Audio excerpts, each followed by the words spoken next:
Hola amigos, sean bienvenidos nuevamente a otra entrada de la página controlautomaticoeducacion.com. Mi nombre es Sergio Andrés Castaño Giraldo y en el video del día de hoy vamos a aprender a diseñar un controlador PID usando la asignación de polos. Ya habíamos visto un video pasado donde aprendimos a hacer un controlador PI y es hora entonces de continuar con el PID en nuestro curso de control realimentado. Si lo deseas, puedes aumentar la velocidad del video para que hagas la explicación mucho más rápida o dinámica. Inicialmente entonces vamos a ver qué es lo que vamos a aprender en este video.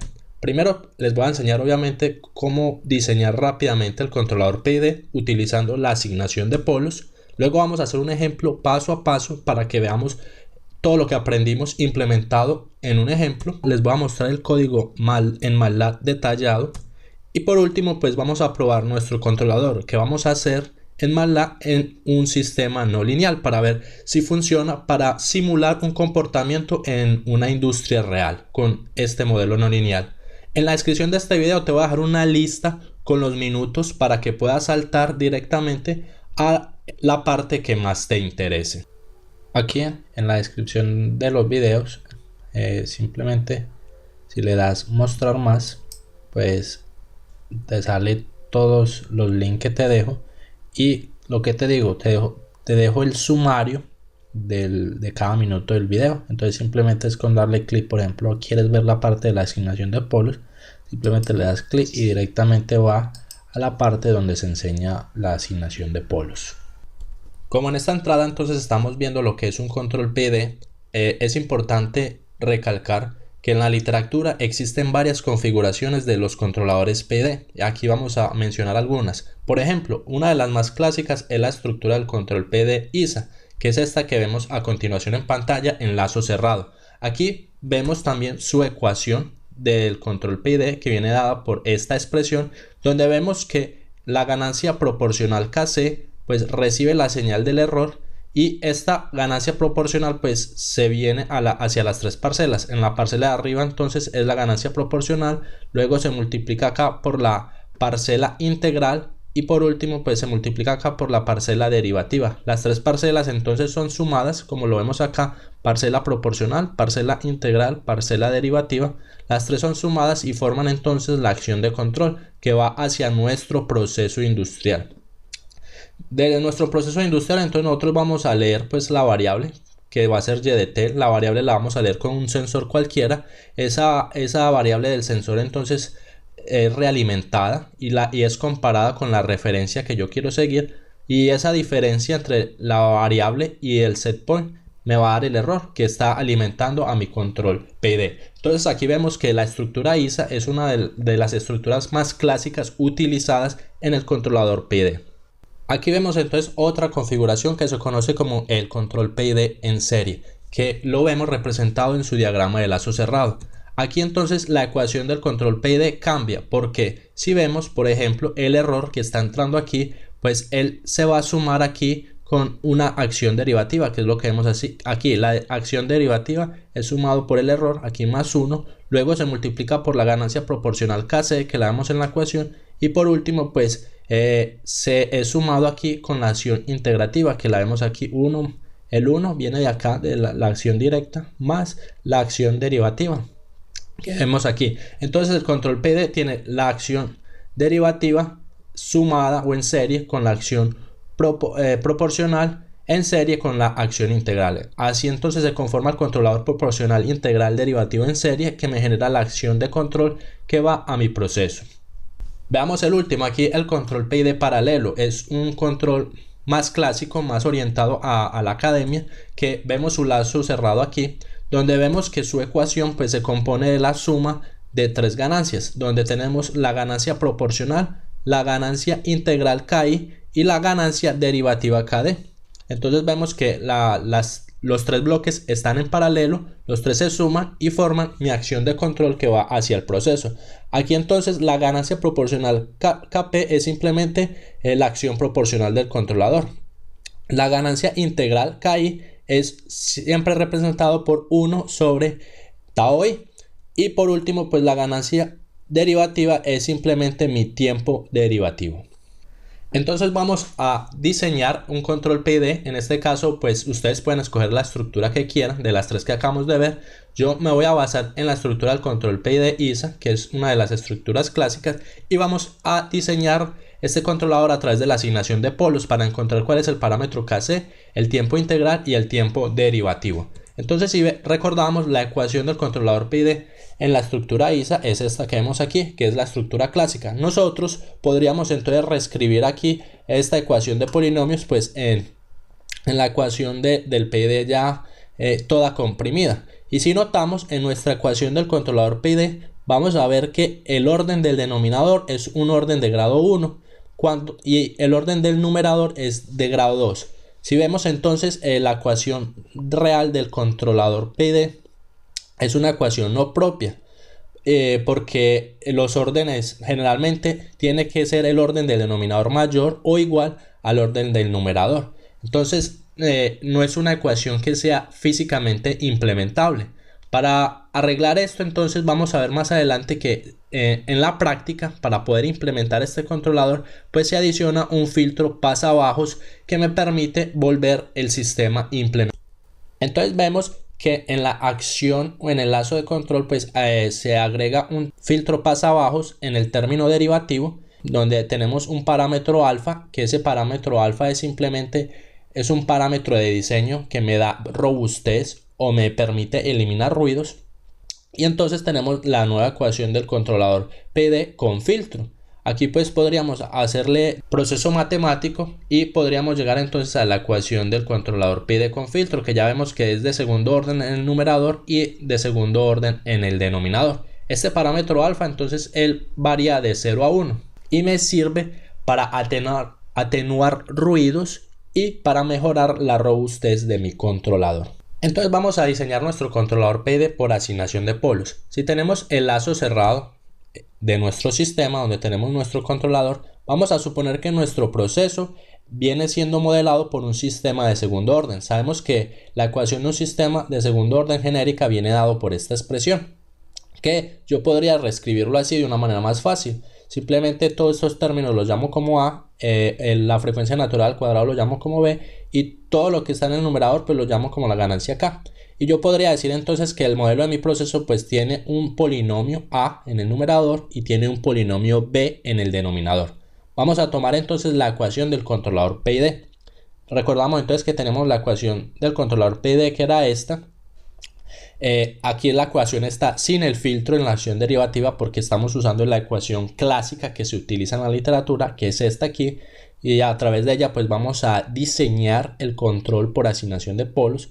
Entonces simplemente para simplificar nuestra vida vamos a decir que todos estos términos pues los vamos a llamar como D2, aquí el KC como D1 y D0. Simplemente estoy renombrando los coeficientes que acompañan a la S, a la variable de Laplace. Y nuevamente aquí en el controlador pues sabemos que tenemos un polinomio D en el numerador y un polinomio E en el denominador. Estoy dividiendo esto en polinomios igual que lo hicimos en el video del control PI, simplemente para poder calcular fácilmente cuál es la función de transferencia en lazo cerrado. Sabemos que en lazo cerrado es el lazo directo C por G dividido en la realimentación 1 más C por G. Si reemplazamos lo que vale C y lo que vale G, sabemos que ellos están dados por estos polinomios, entonces sabemos que C es D sobre E y G es A sobre B. Con esto entonces podemos llegar a nuestra ecuación de lazo cerrado. Ahora solo nos falta reemplazar quién es D es todo esto, quién es A es esto, y vamos a obtener entonces así cuál es nuestra función de transferencia en lazo cerrado, que es esta la que vemos en pantalla. Vemos entonces que llegamos a una expresión en lazo cerrado, que el lazo cerrado entonces es una ecuación de tercer orden, porque vemos que aparece un S a la 3, entonces tenemos un sistema de tercer orden, y vamos a ver que inicialmente cómo es que están situados nuestros polos. Si vemos nuestro proceso, que estamos modelando ese proceso aquí, la planta, el proceso industrial que sea, como un modelo de segundo orden, y si es de segundo orden entonces quiere decir que mi proceso pues va a tener dos polos. Todavía no sabemos qué polos va a tener, pero sabemos que estos dos polos pues los aporta el proceso. Y si estamos viendo el controlador PI, que lo tenemos aquí, vemos que el controlador PI pues me aporta dos ceros, Entonces colocamos dos ceros, todavía no sabemos dónde están ubicados, pero los tenemos aquí en el plano complejo S, y que el controlador PI pues también me está aportando un polo. Entonces el sistema como tal pues va a tener tres polos y dos ceros, y eso es obvio, pues aquí lo estamos viendo en nuestra función de transferencia de lazo cerrado. Si vemos, aquí tenemos los dos ceros que los aportó el controlador PI, y tenemos los tres polos, que es la combinación del controlador PID junto con el modelo de mi proceso. Teniendo entonces la función de transferencia de lazo cerrado, vamos entonces a asignar los polos que yo quiero en esta función de transferencia que yo tengo. Para asignar los polos, entonces yo como ingeniero de control pues voy a establecer unos parámetros de diseño. Para eso entonces voy a tomar una función de transferencia de segundo orden, que es esta genérica. Ya sabemos que es la función de transferencia genérica, y yo a través de esta función de transferencia pues voy a calcular estos dos polos en la región donde yo quiero, para forzar que mi función de transferencia de lazo cerrado pues tenga el comportamiento de estos dos polos deseados que yo estoy diseñando. Entonces aquí ponemos función de transferencia GD, D es deseado. Entonces la respuesta de una función de transferencia de segundo orden es esta, la que vemos en pantalla. De aquí pues podemos tomar varios datos, así como por ejemplo el tiempo donde está el pico, el máximo pico, el tiempo de establecimiento, que es este tiempo aquí, que es cuando la variable llega a la referencia. Nosotros podemos establecer una tolerancia, si queremos una tolerancia del 2% o una tolerancia del 5%. Entonces para eso tendríamos esta fórmula. Si nosotros queremos establecer una tolerancia del 2%, pues simplemente decimos que el tiempo de establecimiento, que es este aquí, es simplemente 4 sobre z, que es el factor de amortiguamiento, y omega n, que es simplemente la frecuencia natural del sistema. Y si queremos ser un poco más relajados, pues podríamos pensar en una tolerancia del 5%, que es simplemente lo mismo, solo que en el numerador sería 3 sobre z por omega n. Entonces yo podría pensar, listo, yo quiero que mi proceso real llegue al tiempo de establecimiento en tantos segundos, por decir algo, en 10 segundos. Entonces yo le pongo 10, y a partir de eso pues puedo hallar quién es omega n o quién es z. Pero para eso entonces necesito otro parámetro de diseño.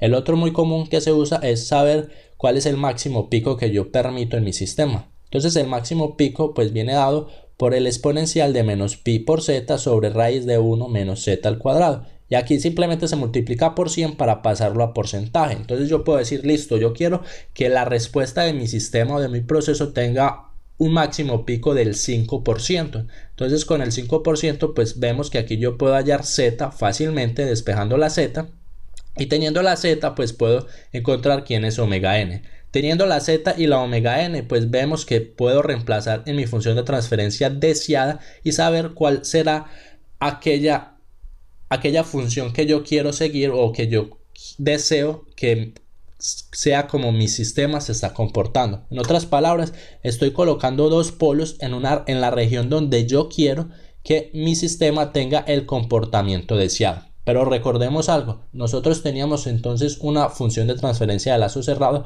de tercer orden, y estamos aquí diseñando un sistema de segundo orden. O sea que para completar el orden de la función de transferencia de lazo cerrado que nosotros tenemos, pues es necesario adicionar otro polo. Este polo pues lo vamos a adicionar como un polo muy rápido, o sea, un polo insignificante, un polo que no me va a influenciar mucho la dinámica de mi sistema, porque lo vamos a poner bien alejado, unas 10 o 20 veces bien alejado, para que simplemente la dinámica de mi sistema pues sea gobernado por estos dos polos. Recordemos que los polos que están más cerca del eje imaginario son los polos que dominan la dinámica, son los polos dominantes, son los polos lentos, y los polos que están más lejos del eje imaginario son los polos que casi no tienen influencia en la dinámica. Entonces son conocidos como los polos rápidos del sistema.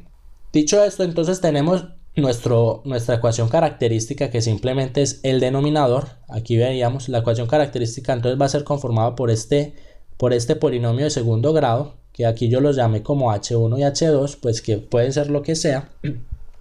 Y le vamos a adicionar el polo insignificante. Aquí el polo rápido, el polo insignificante, que va a ser unas 10 o 20 veces de los polos dominantes. Si vemos, en la presentación anterior, vemos que como son polos complejos conjugados, o sea que tiene una parte imaginaria y una parte real, pues simplemente vamos a tomar la parte real y la multiplicamos por 10 o por 20 para decir entonces, o para establecer cuál será mi polo rápido, que va a estar bien lejos de mi eje imaginario. Entonces, si yo hago entonces el producto de esto, pues simplemente voy a tener un polo deseado, un polinomio deseado de tercer orden, que era lo que yo necesitaba para completar la ecuación diofantina y así poder asignarle los polos al proceso que yo tengo. Entonces, si igualamos las ecuaciones características, si recordábamos, la ecuación de lazo cerrado pues bien, venía dada por esta expresión y la estoy igualando al polinomio deseado, que también es de tercer orden. Con esto entonces yo puedo igualar los coeficientes, entonces a más k por d2, que lo vemos acá, va a ser igual a este coeficiente, a alfa 1, que era el polinomio deseado. Luego b más k de d1 va a ser igual a alfa 2 y por último k por d0 va a ser igual a alfa 3. Entonces tengo un sistema de ecuaciones de 3 ecuaciones con 3 incógnitas. Aquí simplemente pues yo puedo reemplazar d, si recordábamos d2 allá al comienzo del video hacía parte del controlador PID. D2 era simplemente el tiempo derivativo por Kc, entonces aquí vuelvo y reemplazo. El D1 era simplemente Kc y aquí el D0 era Kc sobre tau i. Entonces con este sistema de ecuaciones pues yo puedo despejar y obtener quién es Kc. Kc simplemente será alfa 2 menos b, o sea este alfa 2 menos b que viene de la función de transferencia de mi planta dividido la ganancia k. El tiempo integral será k que viene de la planta por Kc, que ya lo obtuvimos aquí en esta ecuación, dividido alfa 3, que es el del polinomio deseado, y el tiempo derivativo es simplemente alfa 1 del polinomio deseado menos a, que viene de la función de transferencia del proceso, dividido k, que es la función de transferencia del proceso, por Kc, que lo vemos aquí. Eso simplemente salió de estas tres ecuaciones. Resolviendo las tres ecuaciones, pues encontramos cuáles son los parámetros del controlador PID. Estos tres parámetros van a hacer entonces que mis polos se ubiquen en la región donde yo quiero y va a dejar el polo no dominante o el polo rápido allá bien alejado para que no me afecte la dinámica de mi proceso. Y por último pues recordábamos que el sistema pues en lazo cerrado pues tenía los dos ceros, pues los dos ceros también van a estar ubicados aquí en el plano complejo S. Vamos a ver el ejemplo. Para esto entonces vamos a tomar un sistema de segundo orden, que en este caso sería un sistema dado por estos dos tanques en cascada. Este modelo, este tanque ya lo hicimos en otro video de la página. En la descripción del video pues les dejo el link para que puedan ir al modelado de este sistema. En este sistema entonces teníamos la ecuación del tanque 1, que es esta aquí, y también teníamos la ecuación del tanque 2, que es esta aquí. Sustituyendo aquí por unos parámetros, pues nosotros podemos llegar a que vamos a tener efectivamente una función de transferencia de segundo orden, porque simplemente son dos sistemas de primer orden en cascada, que nos da como resultado final un sistema de segundo orden. Nuevamente entonces vamos a decir que mi sistema pues tiene un polinomio a y un polinomio b en el denominador. Este sistema entonces, como tengo dos tanques, esta función de transferencia me está representando la dinámica de la altura en el tanque 2. O sea, yo estoy interesado en controlar el nivel en este tanque 2 manipulando la válvula de entrada, solo manipulando esta válvula de entrada, y esta válvula de salida simplemente va a ser una perturbación. Ella se va a mantener en una abertura fija, o sea que por aquí está saliendo un fluido, y si yo muevo, abro o cierro esta válvula, simplemente se va a interpretar como una perturbación del sistema, y mi controlador, para mantener el nivel del tanque 2, pues va a tener que actuar sobre la válvula para subir, para aumentar o disminuir el nivel que está entrando al tanque 2. Entonces vamos a establecer que como condiciones de diseño yo quiero que mi controlador me llegue al nivel que yo desee en 300 segundos. Esas son condiciones que yo como ingeniero las estoy colocando en mi sistema. Yo soy el que estoy adjudicando aquí las condiciones de diseño. Y les voy a decir que yo acepto que mi proceso tenga un máximo pico del 10%. Con esto entonces recordábamos la ecuación del máximo pico, que era esta aquí en porcentaje. Entonces con esta ecuación podemos hallar cuál es el z, que es el factor de amortiguamiento. Si despejamos z, pues sería esta superecuación aquí, la raíz del logaritmo de todo esto, ¿cierto? Ahí es simplemente sustituir máximo pico por 10 y con eso entonces vamos a encontrar que el factor de amortiguamiento Z es 0.5912. Listo, ya tengo otra condición de diseño. Solo me falta encontrar la frecuencia natural del sistema. Si admitimos que tenemos una tolerancia del 5%, recordamos entonces que teníamos esta ecuación. Entonces con esta pues puedo encontrar quién es la frecuencia natural del sistema. Es 0.0173. Con esto entonces completamos todas las condiciones de diseño necesarias para proyectar aquellos dos polos dominantes que van a regir la dinámica de mi modelo. Entonces recordamos que yo tenía una ecuación o una función de transferencia deseada dada por esta ecuación de segundo orden, y ya encontré quién es z y quién es omega n, suponiendo entonces que la ganancia es 1. Entonces ya tengo cuál es la función de transferencia deseada. Yo quiero que mi proceso, mis dos tanques o el nivel del tanque pues se parezca a esta función de transferencia. Entonces yo le voy a asignar estos polos a mi tanque para que se comporte de la misma forma que se comporta esta función de transferencia. Entonces tenemos que la ecuación característica es simplemente el denominador de la función de transferencia deseada, y si vemos la ecuación característica tiene dos polos que son complejos conjugados, o sea tienen una parte real y tienen una parte imaginaria. Si lo vemos aquí en el plano S, simplemente los dos polos serían estos, y ellos son los que van a gobernar, los que le van a decir al tanque: vea, usted se va a comportar de la siguiente manera a medida que el tiempo va avanzando. Por último, nos falta encontrar cuál es el polo no deseado, el polo rápido, el polo que no va a influenciar mucho en la dinámica de mi proceso. Entonces simplemente lo vamos a hacer 10 veces más rápido que estos dos polos. Entonces simplemente es 10 veces por la parte real de mis dos polos imaginarios, o sea, por la parte real por menos 0.0102. Entonces se va a ubicar por este lado, va a ser el polo insignificante, sería menos 0.112. Entonces mi polo insignificante va a estar bien lejos de mis polos dominantes. Con esto entonces voy a llegar al polinomio deseado, a la ecuación característica deseada, que era simplemente mis dos polos dominantes multiplicados por el polo no dominante o el polo insignificante. Si hacemos entonces el producto, vamos a llegar a la ecuación de tercer orden. Si vemos, entonces ya podemos igualarla con la ecuación del lazo cerrado de mi sistema. Recordamos entonces que la ecuación del lazo cerrado pues venía dada por esta expresión, simplemente la estamos igualando al polinomio deseado, y nosotros ya sabíamos que Kc pues venía dado por alfa 2 menos b sobre k. Simplemente alfa 2, vemos que alfa 2 es 0.024 por b, la función de transferencia b era 2.297 por 10 a la menos 4 sobre la ganancia del sistema era 6 por 10 a la menos 4. Simplemente tenemos que la ganancia proporcional es 3.5. El tiempo integral es simplemente sustituir la fórmula.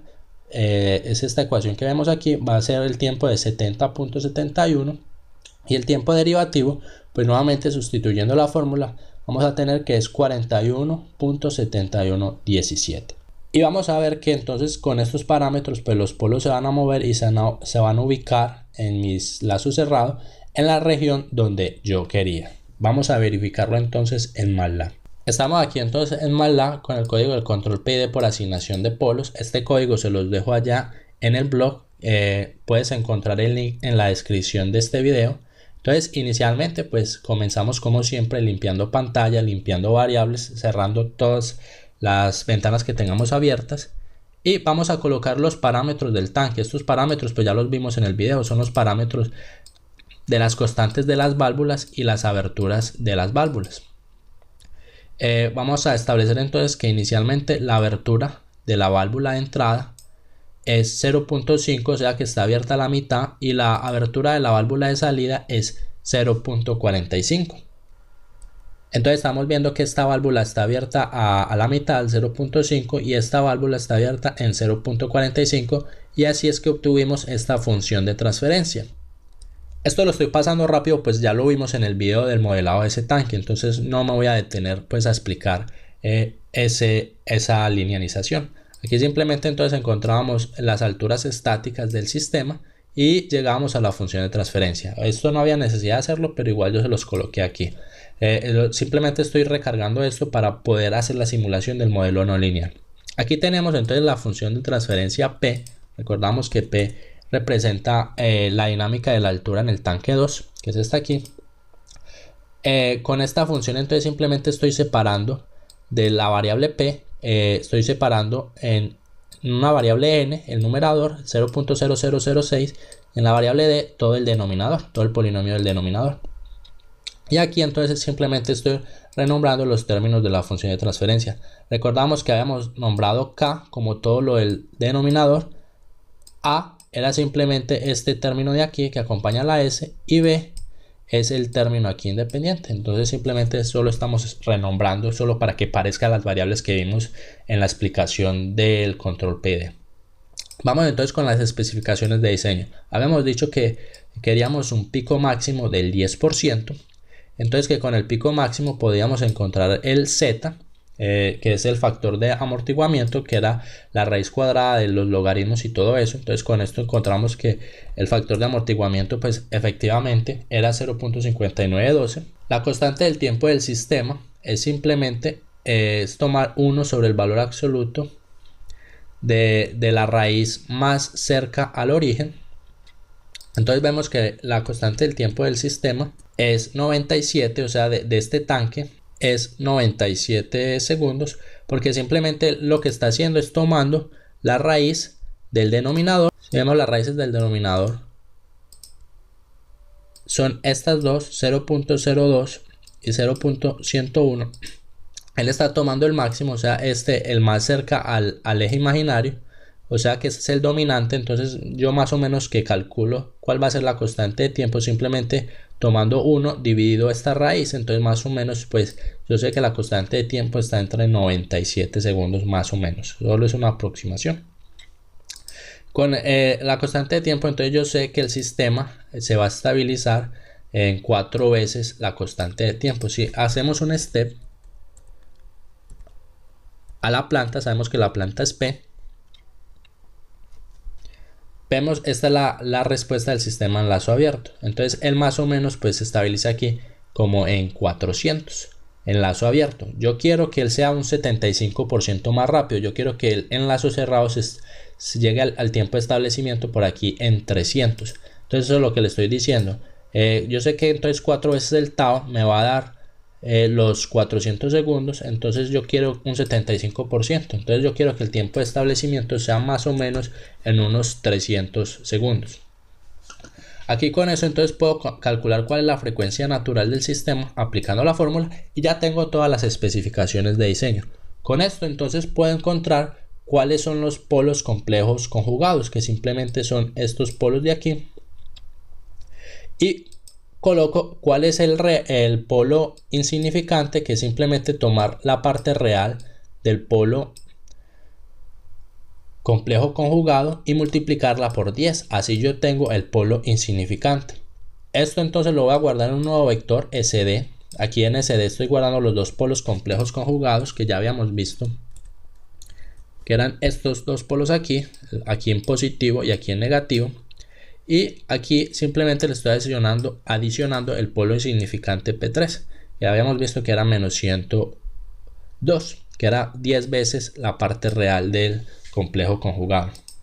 Acá con la ecuación poli simplemente él está haciendo que estos polos, aquí los tres polos, polo complejo conjugado 1, conjugado 2 y polo real, aquí está solo polo real porque vemos que la imaginaria es 0, con poli, entonces él está tomando esos tres polos y los está convirtiendo en un polinomio, en nuestro polinomio deseado, que era este aquí. Si recordábamos en la presentación, este era el polinomio deseado, que era este polinomio deseado que tenemos aquí. Procedemos entonces a calcular el controlador. Inicialmente pues vamos a colocar el alfa, que viene del parámetro del filtro del controlador PD. Recordamos que al controlador PD pues había que colocarle un filtro en la parte derivativa, aquí en la parte derivativa, para hacerlo implementable, y que aquí aparecía pues un parámetro alfa. De este parámetro alfa, entonces el parámetro alfa pues aparece aquí en la ecuación del controlador, y que él vale desde 0 a 1. 0 es cuando está deshabilitado, o sea sin filtro pasabajos, y 1 pues ya es como el máximo filtro para filtrar señales de ruido, pero entonces eso me va a afectar obviamente la dinámica y la posición de los polos. Entonces inicialmente lo vamos a poner en 0 para obtener la ecuación clásica, que era la ecuación que teníamos. Colocando el alfa en 0, entonces simplemente vamos a calcular el controlador. Pues ya tenemos el polinomio deseado y también ya tenemos lo que es la función de transferencia de nuestro sistema. Simplemente aplicamos las fórmulas que acabamos de llegar a ellas, que es el KC, el TI y el TD, que son las del controlador PID. Entonces podemos calcular fácilmente los parámetros del PID. Vamos aquí a renombrar los parámetros del PID con filtro en el término derivativo. Entonces vemos que aquí tengo un D2 que es una expresión aquí, un D1 que es otra expresión aquí y un D0 que es KC. ¿De dónde sale esto? Recordemos cómo era la ecuación del PID cuando tenía filtro. Volvemos entonces nuevamente aquí que cuando teníamos el filtro aquí pues teníamos la ecuación del PID. Entonces yo simplemente estoy nombrando todo lo que acompaña al S cuadrado como D2, todo lo que acompaña a la S como D1 y el KC como D0, que eso es lo que estamos viendo en MATLAB. Eso es lo que estamos viendo aquí, simplemente como para simplificar un poco la vida, y aplicamos entonces la ecuación del control PID, que es simplemente la función de transferencia de D2, D1, D0 dividido alfa por T1 por TD, TI y 0. Vemos que el denominador es exactamente el que teníamos en la prueba. Vemos que el denominador es este aquí, es el que estoy adicionando en MATLAB en función de transferencia. Lo tenemos aquí. Por último, tengo aquí la variable n, esta ya la vamos a ver para qué es. Simplemente n es 1 sobre td por alfa. El alfa, recordemos, es el parámetro del filtro del término derivativo. Ya vamos a ver para qué sirve esa n. Y vamos a hacer la simulación del lazo cerrado. Simplemente voy a colocar en h la simulación del lazo cerrado, que es el lazo directo c por p sobre el realimentado 1 más c por p. Y vamos a graficar la respuesta ante el controlador. Recordemos que como tenemos alfa 0, pues lo que estamos simulando aquí inicialmente es el controlador ISA, el controlador que en teoría pues no es físicamente realizable. Vamos a ver cómo se comporta en la simulación. Al darle play entonces vemos que esta es la respuesta del sistema. Él tiene aquí un sobreimpulso más o menos del 10%. No es tan acercado al 10% por causa del polvo insignificante, pero es bien parecido, y vemos que también se aproxima bastante. Nosotros le habíamos dicho que se estabilice más o menos en 300, vemos que efectivamente en 300 pues él se estabiliza. Este es el controlador PID-ISA que dijimos que era no implementable. Vemos que los polos aquí tenemos el polo insignificante, que habíamos dicho que él estaba más o menos en menos 0.102. Aquí tenemos los dos polos que están dominando la dinámica de mi sistema. Ya hemos visto era menos 0.0102, cierto, los dos. Y aquí tenemos pues los ceros que adiciona el controlador PID. Vemos entonces que conseguimos proyectar el control PID de una manera fácil. Ahora pues nos toca como experimentar este controlador en la vida real. Vamos a aplicar, es como aquí hicimos como el proyecto del controlador. Ahora vamos es como a la planta a implementarlo. Como yo no tengo pues aquí cómo implementarlo, pues lo vamos a hacer en Simulink. Y vamos a ver si este proyecto del KC, TI y TD pues realmente funcionan de pronto en la ecuación no lineal del sistema. Entonces vamos a probarlo allá. Entonces estamos aquí en Simulink. Aquí tengo mi proceso, que es el tanque en cascada, que es el que teníamos allá. En ese bloquecito entonces tengo los dos tanques y tengo representado, recordemos que estas eran las ecuaciones no lineales, que aquí tenemos unas raíces cuadradas que por lo tanto es no lineal. Entonces estas son las ecuaciones fenomenológicas de este sistema, los balances de masa de los dos tanques. Entonces los balances de masa, su ecuación no lineal pues está aquí dentro de este tanque. Este diagrama se los voy a dejar allá en la página para que lo descarguen. Aquí entonces están todas las ecuaciones fenomenológicas del tanque. Nuevamente, si quieren saber cómo hacer este ecuacionamiento, pues los invito a que vean el video del modelado de los dos tanques que están ahí en la página. Adicionalmente, pues le agregué al sistema pues un ruido de medición, es decir, como yo estoy leyendo la altura del tanque 2 aquí, simplemente le estoy simulando como si el sensor tuviera un ruido. Aquí simplemente un ruido de potencia baja.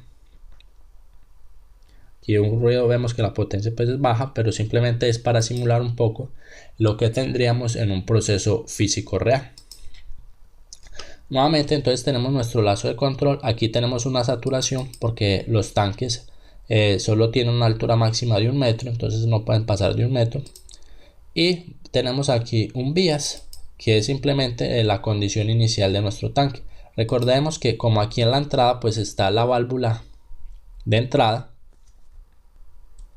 esta válvula aquí, recordemos que esta válvula estaba abierta inicialmente al 50%, entonces por eso le estamos colocando el bias para inicializar esa variable, que esta válvula está abierta al 50%, y la válvula de perturbación, que es la válvula de salida, pues está abierta a un 45%. Entonces vemos aquí que la válvula de salida es la entrada 2, está aquí. Ella inicialmente pues está aquí en un valor del 0.45%. Estos valores aquí que tenemos aquí ya vienen cargados desde el MATLAB, que nosotros ya los cargamos cuando corrimos el código. Cuando habíamos corrido este código, pues aquí inicialmente pues le habíamos puesto todos los parámetros de la válvula y ellos quedan guardados aquí en el workspace. Entonces ya el Simulink pues toma los datos que están aquí en las variables del workspace y los lleva para... Con esto entonces pues simplemente colocamos el controlador PD. Si abrimos el controlador PD,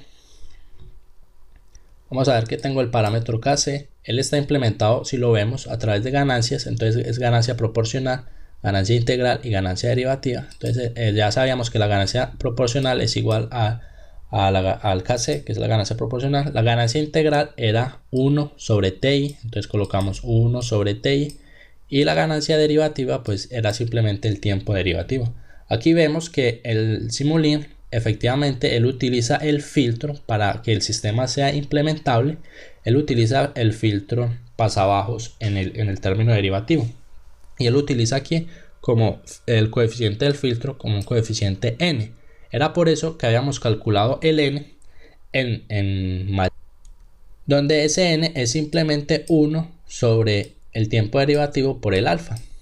Recordemos que el alfa pues aquí lo simulamos como 0, es decir que ese término no existe, porque hicimos la implementación aquí o el proyecto con el controlador clásico. Entonces obviamente como n era 0, pues aquí esa división pues me va a dar infinito, n me va a dar infinito, y obviamente pues el Simulink no me va a correr por causa de eso. Entonces obviamente si le doy aquí simular, pues él me va a decir que no, que usted no ha definido todavía un filtro para el PD, y me va a mostrar un error, diciéndome esto.